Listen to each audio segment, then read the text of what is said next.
두 개의 구절입니다. 요한복음 14장의 말씀. 먼저는 요한복음 14장의 말씀을 읽겠습니다. 요한복음 14장 2절, 3절 말씀.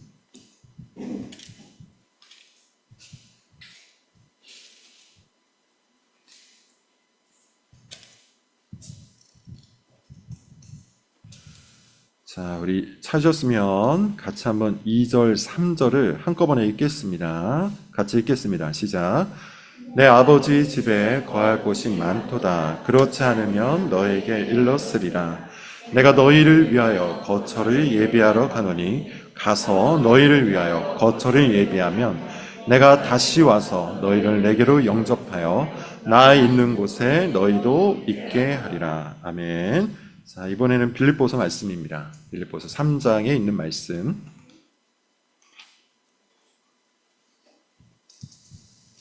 (3장) 20절, 21절의 말씀. 빌립보서 3장 20절, 21절 마찬가지입니다. 우리 다 같이 한번 읽어볼게요. 시작. 그러나 우리의 시민권은 하늘에 있는지라 거기로부터 구원하는 자 곧 주 예수 그리스도를 기다리노니 그는 만물을 자기에게 복종하게 하실 수 있는 자의 역사로 우리의 낮은 몸을 자기 영광의 몸의 형체와 같이 변하게 하시리라. 아멘. 이 두 개의 성경 구절을 여러분 잘 표시해 놓으시고 같이 함께 말씀을 보도록 하겠습니다. 오늘은 그리스도 안에 있는 복 8번째 마지막 시간입니다. 우리가 그간 8조에 걸쳐서 그리스도 안에 있을 때 우리가 얻게 되는 복이 무엇인가, 우리가 얻게 되는 혜택이 무엇인가, 유익이 무엇인가 하나하나 살펴봤는데, 오늘은 그 모든 것들을 총합하는 천국이라는 복을 같이 함께 살펴보겠습니다. 그리스도 안에 있는 복, 천국이라는 복이라는 제목입니다. 나눠드린 강의안이 있으니 여러분 강의안을 보시면서 함께 설교를 들으셔도 되고 그냥 제 설교를 들어주셔도 됩니다. 인쇄물이 없는 분들은 제가 단톡방에 파일도 올려놨으니까 그런 것들을 참고해서 잘 들어주시면 됩니다. 미국의 대표적 무신론자 마크 트웨인이라는 소설가가 있습니다. 아주 유명한 소설가죠. 아는 분도 많이 있을 거예요. 이분이 쓴 여러 개의 소설이 있는데 그 중에 허클베리 핀의 모험이라는 책이 있습니다. 허클베리 핀의 모험이라는 책인데 거기에 천국과 관련된 내용이 있어서 제가 한번 찾아와 봤어요. 읽을 테니까 여러분 한번 귀 기울여서 들어보십시오. 이렇게 한번 발동이 걸리면 미스 왓슨은 천당에 대해 계속 말을 이었다. 천당에 간 사람들은 모두 하루 종일 하프를 들고 노래하며 여기저기 산책하는데 그것도 끝없이 영원히 그렇게 한다는 것이었다. 그런데 나는 그런 생활을 대단한 것으로 생각하지 않았다. 물론 일부러 까놓고 그렇다고는 말하지 않았다. 톰 소요는 그 천당에 가리라고 생각하느냐고 물었다. 그랬더니 어디로 보나 당치도 않다고 그녀는 말했다. 그 말을 듣고 기뻐했다. 왜냐하면 나는 톰과 함께 있는 것이 좋았기 때문이다. 자, 이게 무슨 말입니까? 이 소설 내용에 보면 미스 왓슨이라는 노 부인이 있어요. 이 노 부인은 시간만 나면 천당은 어떤 곳이다 라고 얘기했는데 그 천당이 어떤 곳이라는 겁니까? 하프를 켜고 산책을 하는데 그것을 영원토록 한다는 거예요. 허클베리 핀은 이런 천당은 가고 싶지 않았습니다. 그래서 내 친구 톰 소여가 천당에 갈 수 있느냐라고 물었더니만 미스 왓슨이 자기는 그렇게 생각하지 않는다. 그랬더니 허클베리 핀이 기뻐했다 그래요. 왜냐하면 자기도 천당에 안 갈 것 같은데 자기 친구 톰 소여도 천당에 안 갈 것이기에 기뻐했다. 이런 얘기입니다. 이 소설에서 마크 트웨인이 말하는 것은 아주 명확합니다. 천당이라는 것 시시하다는 것이죠. 당연히 무신론자였기 때문에 천국이 있다는 것을 믿지도 않았을 뿐더러 당시 교회에서 말하는 그런 천국이라면 하프나 키고 구름 위에서 산책하는 그런 식의 천국이라면 차라리 나는 가지 않겠다. 이런 선언을 한 거예요. 근데 오늘날 많은 교인들이 천국에 대해서, 하나님 나라에 대해서, 마지막 날 이 땅에 임할 그 천국에 대해서 이런 식으로 생각하는 경우가 굉장히 많죠. 멸관을 쓰고 비파 그리고 하프를 켜면서 하루 종일 하나님을 찬양합니다. 구름 위를 떠다닙니다. 그렇게 영원토록 한대요. 그러면서 차라리 그냥 이 땅에서 사는 게 낫겠다. 이 땅에서 그냥 내 마음대로 내가 누릴 것, 즐거운 것 내가 좋아하는 모든 것들을 다 누리고 살다가 지옥 가는 게 낫겠다. 너무 시시하지 않냐? 너무 지루하지 않냐? 이렇게 생각하는 사람들이 굉장히 많이 있다는 것이죠. 그렇게 마치 귀신들이 떠돌아다니는 것처럼 영혼들이 하얀 옷을 입고 떠돌아다니는 곳, 이런 곳을 천국으로 생각한다는 거예요. 그러나 성경은 그렇게 얘기하지 않습니다. 성경이 말하는 천국은 어떤 곳이냐 하면 새하늘과 새 땅이에요. 사실 우리가 천국에 대한 설교를 많이 듣지 않았던 이유 중에 하나가 이 새하늘과 새 땅이라는 말 때문입니다. 새하늘과 새 땅을 한문으로 하면 뭐죠? 신천지예요. 근데 우리가 잘 알고 있는 것처럼 신천지라는 거대 이단이 있죠. 그리고 이 거대 이단이 신천지를 운운하면서 소위 말해서 그 하나님의 나라에 대해 많이 이야기를 하고 다닙니다. 그러다 보니까 교회에서 혹은 목사가 아니면 여러분들이 서로 이야기를 나눌 때 새하늘과 새 땅, 신천지에 대해서 이야기를 하면 마치 이단인 것처럼 위축되는 그런 경향들이 있는 것이죠. 뿐만 아니라 성경에 사실은 천국에 대한 구절이 많지가 않아요. 그렇기 때문에 설교를 하거나 아니면 강의를 하거나 성경을 공부할 때 천국에 대한 이야기를 듣기에 아무래도 비율적으로, 확률적으로 많지 않을 수밖에 없는 것이죠. 그러나 성경은 비록 많이 이야기하지 않지만 분명하게 천국에 대해서 얘기합니다. 그 나라, 그 하늘나라는 새 하늘과 새 땅이라고 이야기해요. 새 하늘과 새 땅이라는 말은 그 자체로 무엇을 의미할까요? 천국이라는 것이 실제적인 공간이라는 거예요. 물리적인 장소라는 겁니다. 땅이 있잖아요. 하늘이 있잖아요. 땅과 하늘 사이에 공간이 있잖아요. 마치 지금 우리가 지구 위에서 살아가고 있는 것처럼 땅을 딛고 하늘을 바라보며 살아가고 있는 것처럼 천국은 마지막 날 이 말 하나님 나라는 바로 그런 곳이라는 거예요. 땅이 있어요. 하늘이 있어요. 우리가 살아가는 물리적인 공간이 있어요. 실제적인 장소예요. 뒤에서 더 자세히 말씀을 드리겠지만 마지막 날 이 말 하나님의 나라, 그 천국, 그 하늘나라는 도시도 있습니다. 건물도 있습니다. 음악도 있습니다. 노동도 있어요. 그리고 많은 문명들이 존재해요. 뿐만 아닙니다. 여러분, 우리는 영혼으로 부활해서 영혼으로 하늘 위를 떠다니지 않아요. 구름 위를 떠다니지 않아요. 다리가 없어서 우리가 이제 종종 여러 귀신 영화나 아니면 영혼을 다루는 헐리우드 영화 같은 걸 보면 다리가 없잖아요. 그렇게 하늘 위를 막 떠다니죠. 마치 그런 것처럼 우리가 죽고 다시 살 때 그런 영혼처럼 다리가 없이 구름 위를 떠돌아다니는 그런 식으로 상상하는 사람들이 있는데 그렇지 않습니다. 성경이 말하는 부활의 육체, 부활의 몸은 말 그대로 육체와 몸을 갖고 이 땅 가운데서 살아가는 거예요. 손으로 만져지는 육체가 있어요. 땅을 딛고 설 수 있는 몸이 있어요. 그것이 성경이 말하는 바입니다. 프린스턴 대학교의 A.A. 핫지라는 분이 계십니다. 그분이 조직신학에서 자신이 기록한 조직신학이라는 책이 있는데 거기에서 천국에 대해서 다룬 내용이 있어요. 조금 긴데 여러분 한번 잘 들어보세요. 하나님이시며 사람이신 그분과 인류 중에 구속받은 자들의 영원한 집인 천국은 그 구조와 조건 그리고 활동에 있어 완전히 인간성을 띌 것이다. 천국에서의 즐거움과 활동은 모두가 합리적이고 도덕적이며 감성적이고 자발적이며 능동적인 것임에 틀림없다. 그곳에서는 모든 신체 기관들이 사용되고 모든 미각이 만족되며 모든 재능을 사용하고 모든 이상들이 실현될 것이다. 지성, 지적 호기심, 상상, 미학적 본능, 거룩한 애정, 친교, 그리고 인간의 영혼에 내재된 힘과 능력의 무한한 자원 모두는 천국에서 사용되고 만족될 것이다. 그리고 장차 우리 앞에는 언제나 힘쓸 목표가 있을 것이다. 천국은 우주의 모든 역사와 모든 창조의 절정을 이룰 것이다. 무슨 말입니까?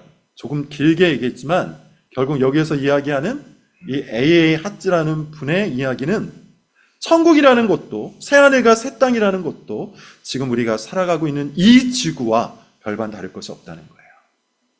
천국에서의 삶도 마찬가지라는 거예요. 다만 그 삶이 완전해지고 온전해지고 충만한 만족을 얻게 될 것이다. 그것을 이야기하는 것이죠. 이와 같이 사실은 소위 말하는 정통교리, 지금 제가 말씀드린 이 모든 인물들, 그리고 인용하고 있는 이 모든 내용들은 사실상 소위 말하는 칼빈주의, 개혁주의에 속해 있는 정통교리에 속해 있습니다. 그럼에도 불구하고 많은 사람들이 교회 안에서 이런 설교, 이런 강의를 듣지 못하죠. 이유가 어디 있다고 했습니까?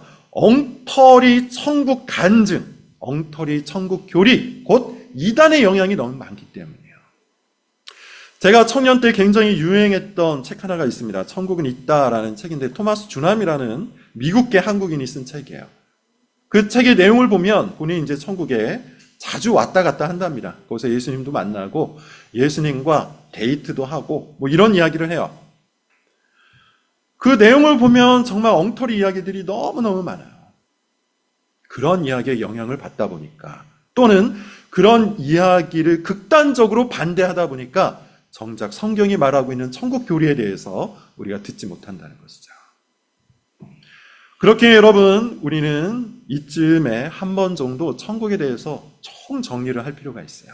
오늘 제가 하는 이 설교는 사실 우리 교회 개척 초창기 때 한 2년차, 3년차쯤 되었을 겁니다. 그때 죽음학개론이라는 강의를 제가 진행을 했고 그때 지옥에 관한 교리, 천국에 관한 교리를 강의를 했던 적이 있습니다. 그 내용들을 요약해서 설교로 여러분들에게 전달해 드립니다. 내용이 많기 때문에 제가 좀 빠른 속도로 말씀을 드릴 테니까 여러분 인쇄물을 보고 또 제 이야기를 잘 들으면서 따라오시기를 바랍니다. 혹 이 내용들을 다 다루지 못하거나 여러분들이 이해하지 못하실 수도 있으니 제가 그 파일을 단톡방에 또 따로 올려드리도록 하겠습니다. 자, 조금 더 구체적으로 보도록 하죠. 새하늘과 새 땅에 대해서 크게 세 가지 신학적 견해가 있어요. 이 세 가지 신학적 견해가 서로 논쟁을 해요. 다툽니다. 첫 번째 견해는 조금 어려운 말로 만유회복설이라고요. 보편적 회복설이라고 합니다. 풀어서 얘기하면 이거예요. 옛 땅이 새하늘과 새 땅에 그대로 연속적으로 이어진다는 거예요. 예컨대 이런 겁니다. 현존하는 문화가 있잖아요. 그리고 현존하는 기술이 있죠. 그리고 우리가 눈으로 보고 있는 이 모든 문명들이 있죠. 그것이 새하늘과 새 땅에 고스란히 편입이 된다는 것이죠. 예를 들어 우리는 지금 테슬라, 자율주행을 하고 있는 테슬라를 타고 다닙니다. AI, 챗 GPT를 사용합니다. 또 아이폰 등등을 사용하고 있죠. 롯데월드타워가 그대로 엄청나게 높은 건물들이 그대로 다 존재해요. 우리는 지금 여기서 최첨단 문명을 경험하고 있어요. 그리고 예수님이 오실 그때까지 아마 이 문명은 계속해서 발전하겠죠. 근데 그 문명들이 그대로 새하늘과 새 땅에 편입이 된다는 겁니다. 이것을 주장하는 학자들이 종종 있어요. 근거는 뭐 여러 가지가 있습니다. 일단 교리적인 일관성이요. 하나님께서 창조한 이 세계를 완전히 무너뜨리거나 소멸시킨 후에 다시 회복하신다는 것은 상식적으로 맞지가 않다는 거죠. 마치 하나님의 첫 창조가 실패인 것처럼 여겨지기 때문이에요. 그런 교리적인 일관성 때문에 하나님의 창조가 실패가 아닌 계속해서 연속된다는 것을 강조하기 위해 이런 것을 주장하는 사람들이 있습니다. 성경적인 근거도 있어요. 요한계시록 21장 24절에 보면 왕들이 자기 영광을 가지고 하나님의 도성에 들어가다라는 표현이 있기 때문에 여기서 말하는 왕들은 하나님을 믿는 자들을 의미하겠죠. 그들이 영광이라는 건 뭘까요? 이 세상에 존재했던 모든 문명들을 들고 그 나라, 천국에 들어간다고 해석을 하는 거예요. 하나의 해석입니다. 또 다른 해석 하나가 있어요. 만유새 창조설인데요. 이거는 방금 말씀드렸던 완전히 다 새롭게 만든다는 거예요. 기존의 질서를 소멸시킵니다. 기존의 지구를 소멸시킵니다. 하나님께서는 말씀 하나로 하루아침에 한순간에 모든 것들을 창조하실 수 있기 때문에 기존의 지구를 우리가 살아가고 있는 이 옛 땅과 옛 하늘을 한순간에 소멸시키고 또 한순간에 새 하늘과 새 땅을 만드실 것이다. 당연히 여러분 근거도 있습니다. 예컨대 마태복음 24장 29절 같은 데 보면 그날 환란 후에 즉시 해가 어두워지며 달이 빛을 내지 아니하며 별들이 하늘에서 떨어지며 하늘의 권능들이 흔들리리라. 베드로후서 3장 12절에 또 보면 그날의 하늘이 불에 타서 풀어지고 물질이 뜨거운 불에 녹아지려니와 등등의 말씀이 근거예요. 이런 말씀들을 보면 마치 지금에 있는 모든 것들이 완전히 소멸되고 새로운 질서, 새로운 물질들이 탄생하는 것처럼 기록이 되어 있죠. 이런 것을 근거로 방금 말씀드린 만유 새 창조설을 주장하는 사람들이 있습니다. 앞에 두 개를 다루었다는 것은 지금 다룰 이 이야기가 소위 말하는 가장 성경적인 교리라는 것이겠죠. 그게 뭐냐면 만유갱신설입니다. 소위 말하는 개혁주의, 칼빈주의 입장이에요. 만유갱신설은 앞서 이야기했던 두 가지를 통합하는 겁니다. 새하늘과 새 땅은 옛 땅과 옛 하늘의 연속적인 측면도 있고 불연속적인 측면도 있다는 것이죠. 다시 말하면 그들이 붙들고 있는 모든 구절들을 통합해서 이해를 하는 거예요. 전체적으로 조화를 이루는 겁니다.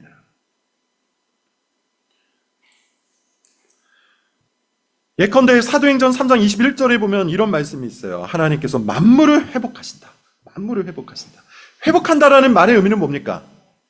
기존에 있었던 옛 땅과 옛 하늘을 완전히 소멸시키는 것이 아니라 있는 옛 땅과 옛 하늘을 새롭게 회복시키신다는 거예요. 갱신하신다라는 그런 의미예요.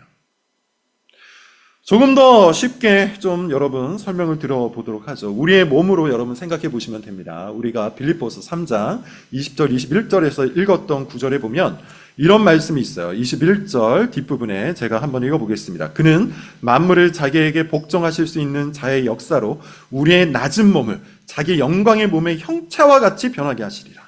이게 무슨 말입니까? 마지막 날 하나님 나라에서 그는 예수 그리스도는 우리의 낮은 몸, 여기서 말하는 낮은 몸이라는 것은 비천하고 약한 몸이라는 거야. 비천하고 연약한 우리의 낮은 몸을 어떻게 만들어 주신다? 자기 영광의 몸의 형체와 같이. 자기 영광의 몸의 형체가 뭡니까? 예수 그리스도께서 십자가 위에서 죽으시고 3일 동안 무덤에 계시다가 다시 살아나셨잖아요. 그때 어떻게 살아나셨습니까? 영혼만 살아나셨나요? 그렇지 않죠. 몸을 갖고 살아나셨어요. 몸을 갖고 살아나셨어요. 영광의 몸, 부활의 몸을 입고 살아나셨어요. 그런 것처럼 우리도 마지막 날 천국에서 예수님과 같이 부활의 몸을 입고 이 땅에 태어난다는 거예요. 근데 예수님의 부활의 몸은 어떠했습니까? 완전히 새로운 몸이었어요. 완전히 새로운 몸이었으면 아마도 마리아와 여인들, 그리고 12제자들, 그리고 예수님을 따랐던 그 수많은 사람들이 예수님이 나타났을 때 못 알아봤을 거예요. 그런데 알아보죠. 부활하신 예수님, 무덤에서 일어났던 그 예수 그리스도를 마리아와 여인들이 알아보고 산 밑으로 내려가 제자들에게 알리잖아요. 우리 주님께서 부활하셨다. 알아봤기 때문에 이야기를 하는 것이죠. 또 도마가 의심했을 때 예수님께서 나타나셔서 어떻게 하십니까? 손과 발에 있는 못자국을 만지게 하시고 옆구리에 찔렸던 창 자국을 만지게 하시잖아요. 이게 뭡니까? 연속적인 측면이 있다는 거예요. 연속적인 측면이 있다는 겁니다. 예수님께서 이 땅에 오셨을 때 처음 입었던 그 육신과 부활하시면서 입었던 새로운 부활의 육체, 이 두 개가 연속적인 측면이 있다는 거예요. 근데 불연속적인 측면도 분명히 있었습니다. 예컨대 어떤 겁니까? 엠마오로 가던 제자들이 있었죠. 2명의 제자들이 있었는데 그들은 예수님께서 옆에 오셔서 그들과 동행하면서 성경을 같이 함께 계속 이야기를 하는데 그때까지도 그들은 예수님을 못 알아봤어요. 이 얘기는 뭡니까? 앞서 했던 그 이야기와 이 이야기를 조화시킨다면 뭡니까? 예수님의 그 부활의 육체에는 연속적인 측면도 있지만 불연속적인 측면도 있다는 거예요. 그 영광의 몸, 그 찬란한 몸, 그 몸은 연속적인 측면과 불연속적인 측면을 갖고 있어요. 그렇다면 여러분, 우리가 살아갈 이 지구도, 우리가 살아갈 그 새하늘과 새 땅도 연속적인 측면과 불연속적인 측면이 있다는 것으로 이해하는 것이 맞겠죠. 결정적으로 시편에 보면 이런 말씀이 있습니다.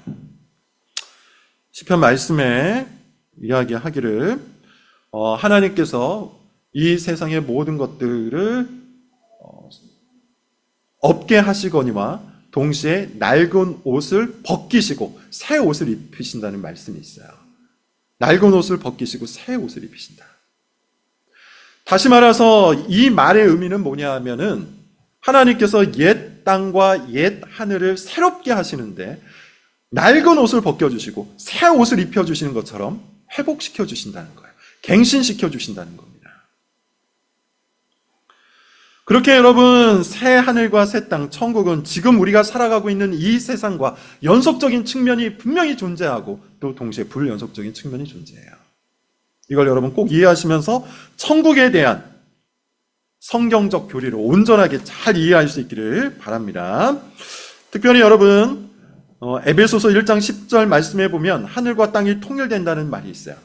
그리고 우리가 요한계시록 설교를 통해서 뭘 배웠습니까? 새 하늘과 새 땅이, 새 예루살렘이 하늘로부터 이 땅에 내려와서 하나가 된다고 이야기합니다.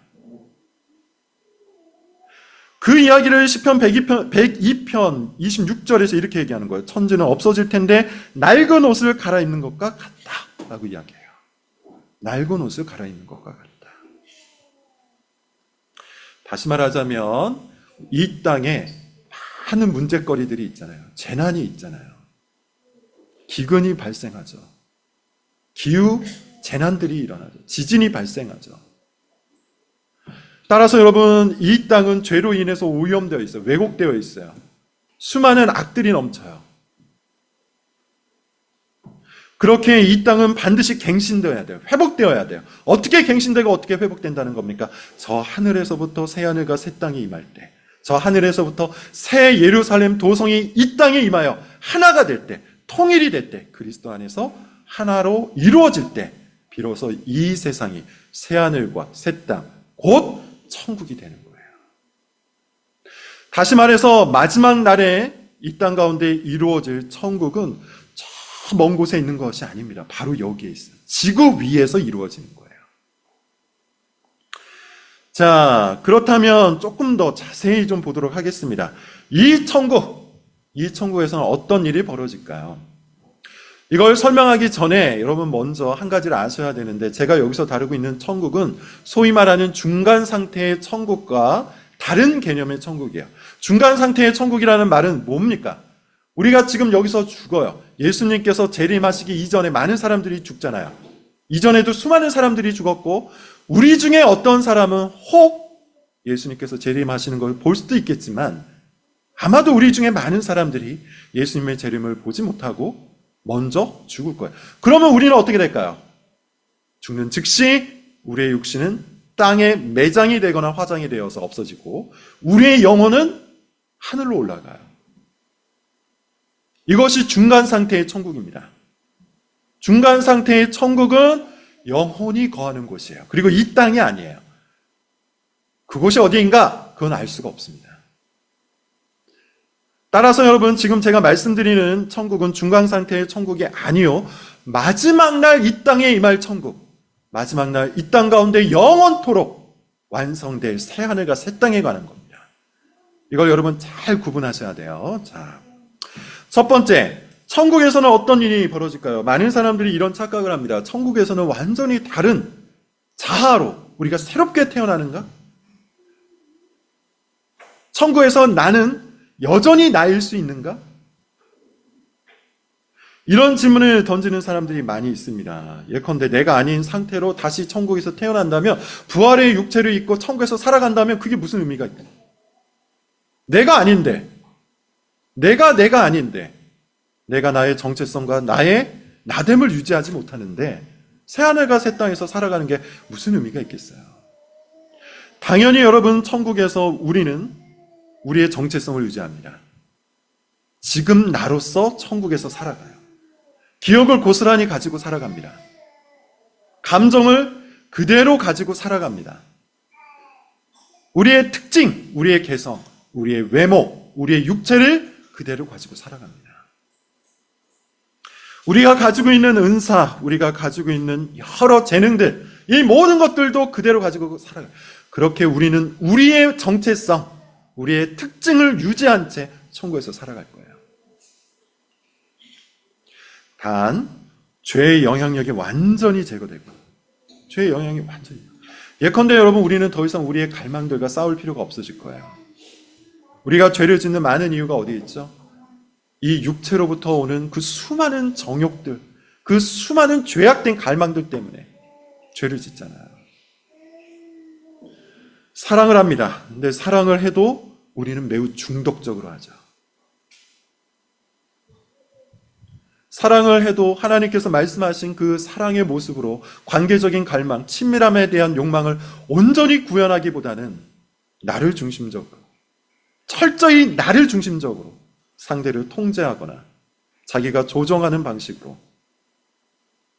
그렇게 관계를 맺어가려고 해요. 그러면서도 그걸 사랑이라고 합니다.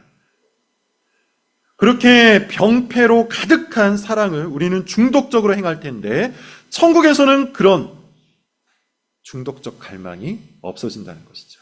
음식을 먹을 때도 마찬가지예요. 당연히 천국에서도 먹고 마실 겁니다. 그러나 여러분, 우리는 이 땅에서 어떠합니까? 굉장히 탐욕적으로 먹죠. 충분히 배가 부른데도 불구하고 더 맛있는 것을 먹고 싶어하고 더 배부르게 먹고 싶어합니다. 허기진 사람처럼 계속해서 무엇인가를 채울 때 비로소 만족할 수 있는 것처럼 끊임없이 개걸스럽게 먹는 것이 우리의 모습이에요. 그런 탐식에 대한 갈망이 우리 가운데 가득한데요. 천국에서는 그런 갈망이 사라질 거예요. 만족을 추구해도 정욕적으로 추구했던 우리가 이제 더 이상 갈망과 싸울 필요가 없어요. 우리가 원하는 모든 것들이 다 선할 겁니다.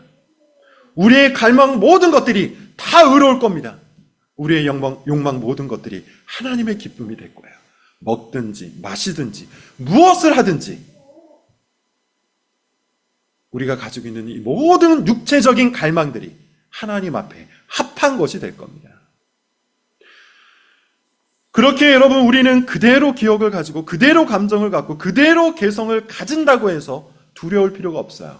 그 모든 것들이 천국에서는 정화가 될 겁니다. 완전히 성화가 될 거예요. 그래서 우리가 소위 말하는 교리적 용어로 영화가 된다 그러죠. 완전히 거룩하게 변하게 될 거예요. 그러므로 여러분, 우리는 우리의 기억으로 상처받지 않을 것이고요. 감정으로 고통스럽지 않을 것이고요. 우리의 개성 때문에 서로 다투지 않을 겁니다. 우리의 모든 이와 같은 정체성이, 갈망들이 하나님의 영광을 위한 도구가 될 거예요. 얼마나 기대가 됩니까? 여러분, 싸우지 않아도 돼요. 몸부림치지 않아도 돼요. 내 안에 있는 이 죄악된 욕망과 더 이상 갈등을 일으킬 필요가 없어요. 바울처럼 오호라 나는 공고한 자루다, 이런 고백을 할 필요가 없어요. 오로지 나의 모든 욕망을 그대로 구현할 때 하나님의 영광이 되는 그런 상태를 천국에서는 유지할 겁니다. 두 번째, 여러분, 우리의 몸과 관련해서는 앞서 조금 설명을 드렸으니까 좀 간단하게만 말씀드리고 넘어가도록 할게요. 이 부활의 몸은 썩지 않을 겁니다. 당연히 노화가 없겠죠. 그리고 젊을 겁니다. 가장 활력이 찰 겁니다. 예컨대 앞서 말씀드렸던 새하늘과 새 땅은 연속적이냐 불연속적이냐, 이 이야기를 가지고 한번 생각을 해보시면 좋을 것 같은데, 만약에 연속적이기만 한다면 아마도 우리가 그 새하늘과 새 땅에서 부활의 육체를 입을 때 그 부활의 육체도 연속적이니까 우리가 죽었던 그 나이 다음일 거예요. 예컨대 제가 60살에 죽어요. 그러면 부활의 육체의 몸의 나이는 61살이 될 수밖에 없죠. 연속적이라면 이것이 논리적이에요. 그러나 여러분, 성경에 의하면 질병도 없고요, 아픔도 없고요, 그리고 강건할 것을 이야기합니다. 따라서 우리가 입을 부활의 육체는 젊고 활력이 가득할 거예요. 강건할 거예요. 아프지 않을 거예요. 그리고 이 신령한 몸은 앞서 얘기했던 것처럼 오직 하나님을 섬기기에 적합한 최고의 상태로 변화가 될 겁니다. 그 다음도 한번 여러분 보겠습니다. 여러분, 우리는 먹고 마실까요? 저 천국에서 다리 없이 구름 위를 떠다니는 것을 상상한 사람은 먹지도 않고 마시지도 않은 채 그냥 영원토록 여기저기를 떠돌아다니며 비파와 하프만 친 그런 식으로 상상을 할 텐데 전혀 그렇지 않습니다. 먹을 거예요. 마실 겁니다. 어떻게 알 수 있습니까? 예수님께서 부활하신 후 제자들을 처음 찾아오실 때 뭘 하셨죠?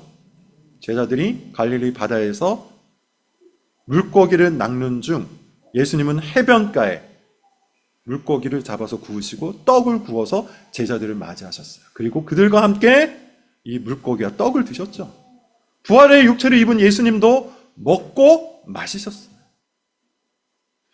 그러므로 빌립보서에 있었던 그 말씀처럼 여러분, 우리의 이 낮은 몸이 예수님과 같이 영광스럽게 변한다면 우리 역시도 그 영광의 몸, 부활의 몸을 입고 먹고 마실 겁니다. 누가복음 14장 15절에 보면 천국을 잔치라고 이야기해요. 그 잔치에서 사람들이 아주 배부르게 먹고 마실 거라고 합니다. 하나님의 나라에서 떡을 먹는 자는 복되도다 라는 말씀이 있어요. 따라서 여러분, 그 나라에서는 우리가 먹을 겁니다. 마실 겁니다. 탐식은 없을 거예요. 오직 완전한 즐거움, 먹을 것을 통해서 누릴 수 있는 가장 완전한 즐거움을 누릴 거예요.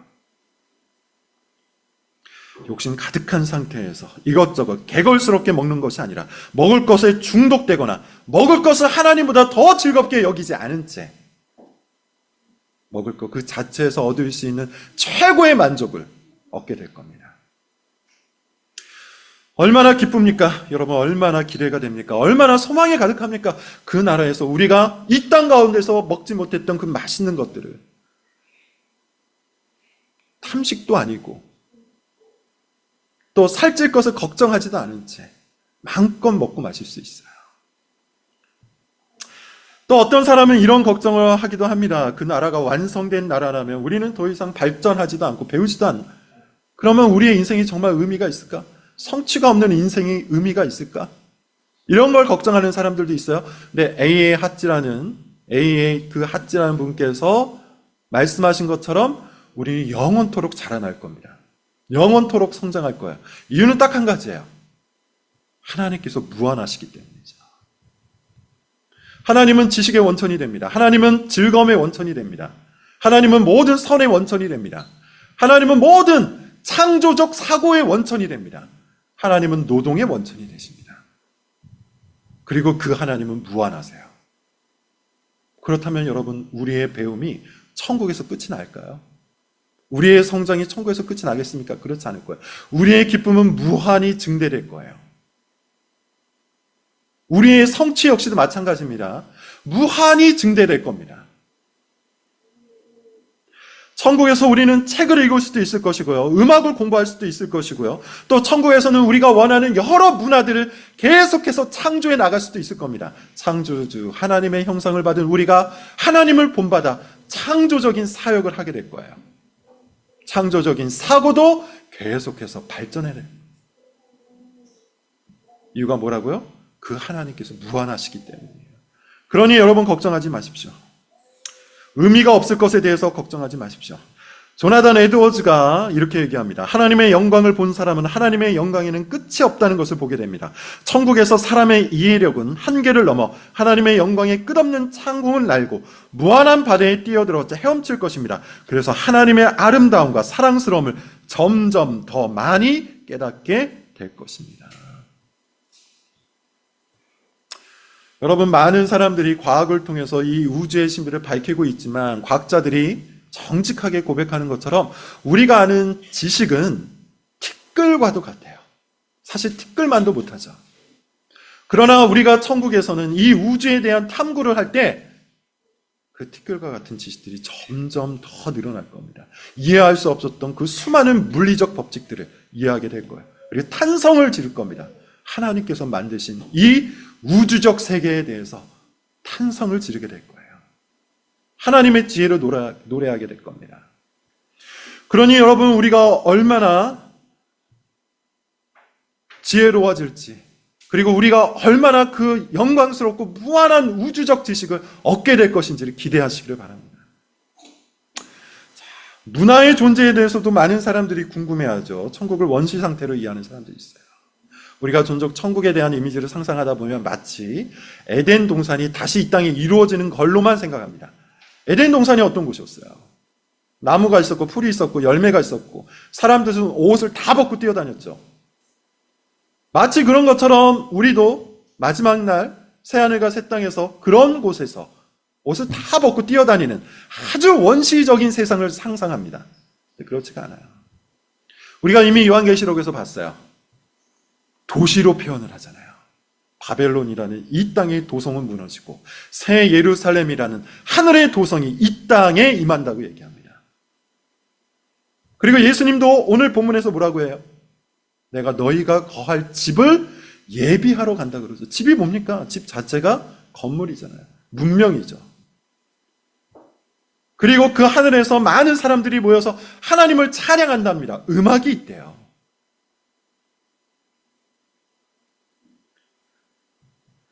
음악이 있고 언어가 있고 건물이 있고 집이 있습니다. 그리고 우리는 당연히 그것을 누리는 활동을 하게 될 겁니다. 천국은 문명적 도시고요. 또 문화가 가득한 곳이에요.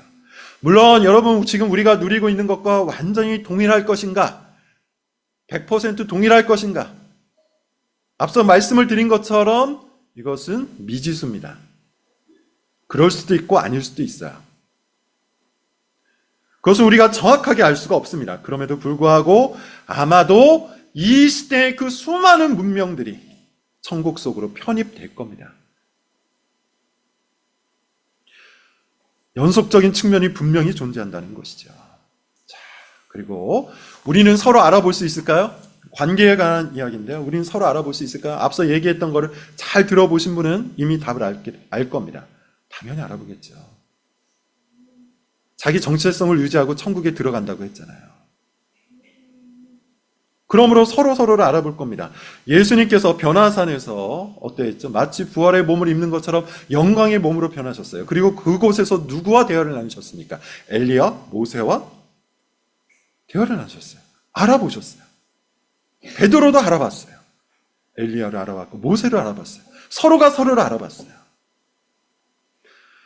우리도 마찬가지입니다. 여러분, 우리 역시도 다 천국에서 서로를 알아볼 겁니다. 데살로니가 4장에서 보면 바울이 이렇게 얘기해요. 우리 모두가 성도들과 천국에서 만날 것을 소망하자. 천국에서 서로를 못 알아보는데 만날 것을 왜 소망하겠습니까? 서로를 알아보니까 소망하는 것이죠. 천국에서 우리는 가족을 알아볼 겁니다. 나의 배우자를 알아볼 거예요. 자녀를 알아볼 겁니다. 친구를 알아볼 겁니다. 물론 천국에서는 가족 제도가 그대로 지속될지 알 수 없습니다. 알아보기는 할 것이나 천국에서는 그리스도의 가족, 곧 그리스도 안에 있는 모든 자들, 다시 말해 천국의 모든 시민들을 온전한 사랑으로 사랑하게 될 것이기 때문이에요. 지금 내가 내 가족을 사랑하는 것처럼, 내 배우자를 사랑하는 것처럼, 내 자녀들을 사랑하는 것처럼 천국 모든 시민들을 같은 크기와 정도의 사랑으로 사랑하게 될 겁니다. 그런 온전한 사랑을 천국에 있는 모든 백성들과 천국에 있는 모든 그리스도의 가족들과 함께 나눌 것이기 때문에 가족 제도가 그대로 유지될지 안 될지 알 수 없어요. 그래서 여러분 7번을 보십시오. 결혼과 관련된 이야기로 바로 넘어가 보면 이렇습니다. 결혼을 할까요? 그 이전에 남자, 여자 따로따로 존재할까요?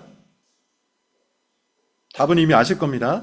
정체성이 그대로 유지된다면 하늘나라에서도 천국에서도 새하늘과 새 땅에서도 남자는 남자 그대로 부활의 몸을 입을 것이고 여자는 여자 그대로 부활의 몸을 입을 겁니다. 다만 결혼이라는 제도는 사라질 거예요. 마태복음 22장 30절에 예수님이 친히 이렇게 말씀하십니다. 부활 때에는 장가도 아니하가고 시집도 아니가고 하늘에 있는 천사들과 같으니라. 결혼이 없어진대요. 장가도 아니하고 시집도 아니가. 하늘에 있는 천사들과 똑같이. 왜 그럴까요? 그 하늘나라에서는, 그 천국에서는 그리스도께서 나의 완전한 배우자가 되실 것이기 때문이에요. 그 천국에서는 하나님께서 나의 완전한 부모님이 되실 것이기 때문이에요. 그렇게 여러분, 우리는 천국에서 더 이상 결혼할 필요성을 느끼지 못하게 될 겁니다. 이제 마지막 하나만 더 보겠습니다. 지옥과의 대비라는 측면을 여러분 한번 보십시오. 이런 질문을 또 많이 하는 사람들이 있어요. 나만 혼자 천국 가는 것이 과연 즐거울까요?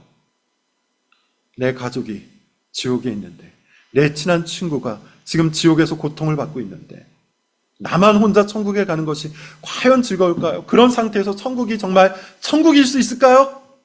기억을 그대로 고스란히 가지고 천국에 간다면서요. 그러면 내 가족이 지옥에 있다는 것도 알 텐데 어떻게 천국이 천국 될 수 있겠습니까? 질문이 일견 합리적이나 여러분 성경은 이렇게 얘기합니다. 하나님 나라에서는 눈물도 없을 것이고 슬픔도 없을 것이고 아픔도 없을 것이다. 이 말씀을 액면 그대로 받아들인다면 지옥에 있는 친구와 가족으로 인해서 우리는 눈물 흘리지 않을 겁니다. 슬퍼하지 않을 겁니다. 아파하지 않을 거예요. 어떻게 그런 일이 가능할까요? 랜디 알콘이라는 분이 이렇게 얘기하세요. 조금 길지만 이것도 중요하니까 여러분 한번 잘 들어보십시오. 어떤 의미에서 우리의 사랑하는 이들 가운데 어느 누구도 지옥에 있지 않을 것이다. 무슨 말일까요? 단지 한때 우리가 사랑했던 사람들 중 어떤 이들만이 지옥에 있을 것이다. 천국에서의 우리 동료들에 대한 사랑은 우리의 사랑의 중심체이신 하나님과 직접 연결되어 있을 것이다. 우리는 그들 안에서 하나님을 볼 것이다. 우리는 지옥에 있는 사람들을 사랑하지 않을 것이다. 왜냐하면 예수님을 계신 모습 그대로 볼 때 우리는 오직 그분을 기쁘시게 하며 영화롭게 하는 사람들과 대상들을 사랑할 뿐만 아니라 사랑하길 원할 것이다. 그리스도 없이 죽은 사람들 가운데 우리가 사랑했던 것은 우리가 예전에 그들 안에서 발견한 하나님의 아름다움이었다. 하나님께서 그들을 영원히 떠나셨을 때 나는 그들이 더 이상 그분의 형상을 지니고 있지 않으며 더 이상 그분의 아름다움을 반사하지 않는다고 생각한다. 여전히 그들은 동일한 사람들이겠지만 하나님이 없을 경우 그들은 우리가 사랑한 모든 성질을 잃어버릴 것이다. 그러므로 역설적으로 어떤 의미에서 그들은 우리가 사랑한 사람들이 아닐 것이다. 무슨 말입니까? 여러분, 우리가 이 땅에서 가족들을 사랑하고 이웃들을 사랑하고 친구들을 사랑하는 것, 이 랜디 알콘의 말에 의하면 그들 가운데 하나님의 형상이 있기 때문이에요. 그들 가운데 하나님의 성품이 있기 때문이에요. 그들 속에 하나님의 아름다움이 배어있기 때문에 우리가 부모님을 사랑합니다. 내 배우자를 사랑합니다. 내 자녀를 사랑합니다. 내 친구를 사랑합니다. 그리고 그 사랑을 통해서 하나님의 사랑을 배워갑니다. 알아갑니다. 그러나 지옥에 떨어진 자들은 이 하나님의 모든 성질들을 잃어버릴 것이야. 그들에게 남겨지는 성질이란 오로지 하나님을 대적하는 악한 본능만이 남아있을 겁니다. 그리고 천국에서 우리는 하나님처럼 기뻐할 것이고 하나님처럼 미워할 것이고 하나님처럼 사랑할 겁니다. 하나님의 감정이 내 안에 고스란히, 하나님의 뜻이 내 삶에 고스란히 배어 있을 것이기 때문에 하나님께서 지옥에 있는 자들을 미워하듯 우리도 미워하게 될 거예요. 그렇게 우리는 천국에서 변화될 겁니다. 그러므로 여러분, 지옥에 있는 친구와 가족 때문에 내가 슬프지 않을까, 괴롭지 않을까, 아프지 않을까 걱정하지 마십시오. 오히려 우리가 해야 할 것은 주변에 그런 사람들이 있다면 그들을 반드시 천국으로 인도하는 겁니다. 그들 가운데 반드시 복음을 전파하는 겁니다. 그들이 이 천국의 기쁨과 영광 속에 속할 수 있도록 온 힘을 다해서 하나님께 기도하고 내가 할 수 있는 모든 기회를 다하여 전도를 하는 겁니다. 더 많은 이야기가 있지만 여러분, 마무리를 짓겠습니다. 랜디 알콘이라는 분께서 천국이라는 책을 쓰셨는데 그 책 맨 마지막 부분에 이런 말씀으로 마무리를 하고 있어요. 아주 저도 읽으면서 감동을 받아서 여러분과 함께 나누겠습니다. 로맨스에 대한 모든 사모는 궁극적인 그리스도와의 로맨스를 사모하는 것이다. 우리가 연인과의 낭만적인 사랑을 갈망하고 원한다면 사실 그 갈망과 원함은 궁극적으로 그리스도를 향한 것이라는 겁니다. 우리가 모를 뿐이에요. 친밀감에 대한 모든 사모는 그리스도에 대한 갈망이다. 우리가 누군가와 아주 친밀해지기를 원하는 욕망이 있다면 사실은 그 욕망은 그리스도를 향한 갈망이라는 것이죠. 근데 우리가 그걸 모를 뿐이에요. 아름다움에 대한 모든 갈증은 그리스도에 대한 갈증이다. 기쁨의 모든 맛은 지금 땅에서 발견되는 기쁨보다 훨씬 더 생생한 기쁨의 맛보기다. 우리는 천국에 대한 사랑을 배양하는데 우리의 삶을 사용해야만 한다. 우리는 천국이 신화인 것처럼, 불가능한 꿈인 것처럼, 무자비하게 지루한 모임인 것처럼, 혹은 진짜 삶과 동떨어진 중요하지 않은 기분 전환인 것처럼 행동하지 말아야 한다. 우리는 천국을 있는 그대로, 즉 우리를 위해 만들어진 세계로 봐야만 한다. 그렇게 할 때 우리는 전염성이 있는 웃음, 흥분, 기대감을 가지고 천국을 껴안을 것이다. 말씀을 마무리하겠습니다. 여러분, 우리가 이 땅에서 누리는 모든 좋은 것들이 있죠. 그 모든 것들은 천국의 모형이에요. 랜디 알콘이 얘기했던 연인과의 낭만적인 사랑, 이 역시도 천국에서 우리가 그리스도와 함께 누릴 사랑의 본보기입니다. 부모가 자녀를 사랑하는 것, 자녀가 부모를 사랑하는 것, 아내가 남편을 사랑하고 남편이 아내를 사랑하는 것 마찬가지예요. 이 모든 사랑은 물론 그 자체로도 의미가 있지만 궁극적으로 저 천국에서 우리가 삼위일체 하나님을 사랑하기 위한 맛보기예요. 우리는 어떤 의미에서 그저 그 좋은 것들의 아주 작은 것들을, 아주 미세한 것들을 지금 여기에서 맛보고 있을 뿐입니다. 천국은 재미없는 곳이 아니에요. 지루한 곳이 아니에요. 의미가 없는 것이 아니에요. 지금 우리가 이 땅에서 알고 있는 재미와 즐거움과 기쁨과 의미와 보람, 이 모든 것들은 사실 저 천국에서 완성될 좋은 것들의 극히 일부일 뿐입니다. 그러므로 여러분, 우리는 그것들을 경험하면서 완성될 가장 좋은 것들을 사모하셔야 돼요. 그 천국은 모든 좋은 것들의 가장 완성된 형태, 완성된 공간, 완성된 아버지의 집입니다. 그 아버지의 집, 누가 들어갈 수 있습니까? 그리스도 안에 있는 자가 얻을 수 있는 것이죠. 우리 주 예수 그리스도께서 우리를 위해서 지금도 그곳에서 우리의 집을 예비하고 계신 겁니다. 그리스도 안에 있는 자에게 이 좋은 것들의 완성된 것들이 영원히 주어질 겁니다. 그러므로 여러분, 사모하십시오. 먼저는 그리스도를 사모하십시오. 예수 그리스도를 더욱더 알기를 원하십시오. 예수 그리스도와 더욱더 친밀한 교제를 나누십시오. 그럴 때 천국의 그 좋은 것들이 지금 여기에 이 작은 좋은 것들의 진정한 좋은 것들임을 깨닫게 될 겁니다. 또한 그리스도 안에 있는 복들을 사모하십시오. 이 땅의 좋은 것들을 누리십시오. 이 땅의 좋은 것들을 묵상하십시오.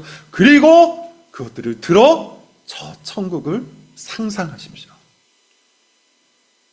그럴 때 그리스도 안에 있다는 것이 얼마나 좋은 것인지, 그럴 때 그리스도 안에 있는 우리가 얼마나 기쁜 존재인지를 깨닫게 될 겁니다.